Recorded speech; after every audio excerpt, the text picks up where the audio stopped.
Iran has issued a stark warning to the United States following devastating airstrikes on three of its nuclear facilities, vowing that the aggression must receive a response. This comes after President Donald Trump ordered the most significant U.S. military intervention in the Middle East in over a decade, joining Israel's ongoing campaign against Tehran.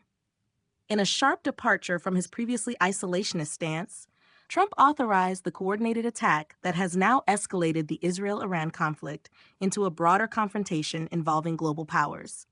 Iranian President Masoud Pezeshkian told French President Emmanuel Macron that the U.S. must face consequences, strongly hinting at a military retaliation.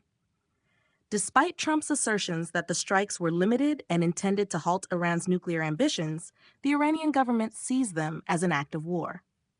Trump warned Iran against targeting American troops, cautioning that any such action would trigger a much broader and deadlier military response from Washington.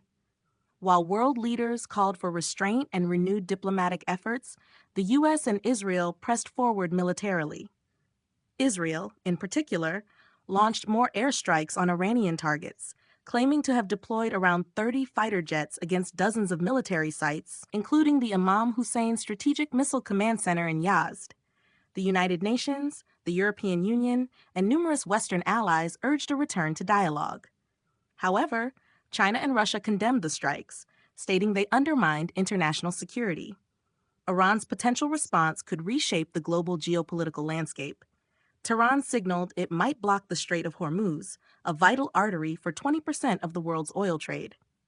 Iran's parliament approved a measure to allow the country's leadership to take such a step, one that analysts say would be a massively escalatory move that could cripple global oil markets and draw regional Arab states into the fray. While such a blockade would hurt Iran's enemies, experts suggest it could backfire, alienating neutral Arab neighbors like Saudi Arabia and the UAE, and turning them into active adversaries. Meanwhile, the Pentagon revealed that the U.S. strike operation, codenamed Midnight Hammer, was carried out by 7 B-2 stealth bombers that traveled 18 hours to drop 14 GBU-57 bunker buster bombs on Iranian nuclear facilities in Fordo, Natanz, and Isfahan.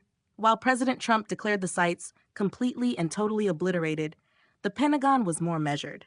General Dan Kane acknowledged heavy damage, but said it was too early to confirm the total destruction of underground enrichment infrastructure.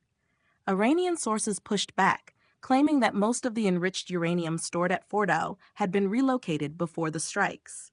Satellite images of the facility showed 6 large craters, evidence of the deep penetrating bombs, yet the full extent of the damage remains unclear.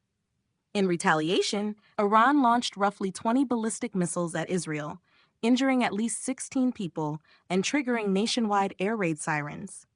Iran's Supreme Leader Ayatollah Ali Khamenei addressed the nation, vowing that Iran would never surrender.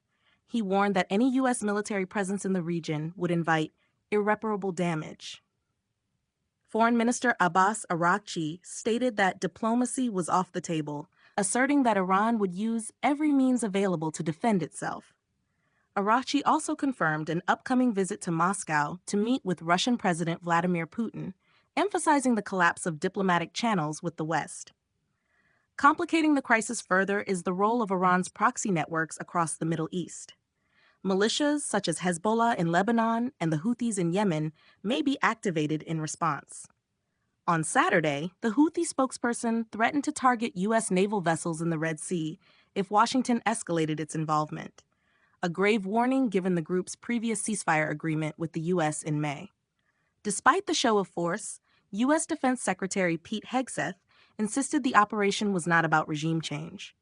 Instead, he framed it as a mission narrowly focused on halting Iran's nuclear program. Vice President J.D. Vance echoed this position, stating, "We're not at war with Iran. We're at war with Iran's nuclear ambitions." Trump, in his national address, emphasized that the mission aimed to eliminate the nuclear threat posed by what he called the world's #1 state sponsor of terror. He celebrated the operation as a spectacular military success and warned Tehran that many more targets remained if peace was not pursued swiftly. Israeli Prime Minister Benjamin Netanyahu praised Trump's actions, calling them historic and declaring the U.S.-Israeli partnership as unprecedented. Trump responded in kind, describing their collaboration as unmatched and declaring that they had gone a long way toward erasing this horrible threat to Israel. On the ground in Iran, the government-controlled media tried to downplay the extent of the damage. The state-run IRNA news agency confirmed a strike on Fordow, but claimed the facility had been evacuated beforehand. Other Iranian officials acknowledged damage, but characterized it as surface-level and reversible. Iran's atomic agency declared that the country would continue its nuclear activities undeterred, despite the strikes. The International Atomic Energy Agency reported no increase in radiation levels at the targeted sites, suggesting that even if the facilities were struck, the release of nuclear material had been avoided. As tensions rise, the world watches closely. The conflict, now involving the U.S., Israel, and Iran in direct and indirect engagements, threatens to reshape alliances, inflame global oil markets, and trigger a wider regional war. Whether diplomacy can be revived or if the region plunges deeper into chaos remains to be seen.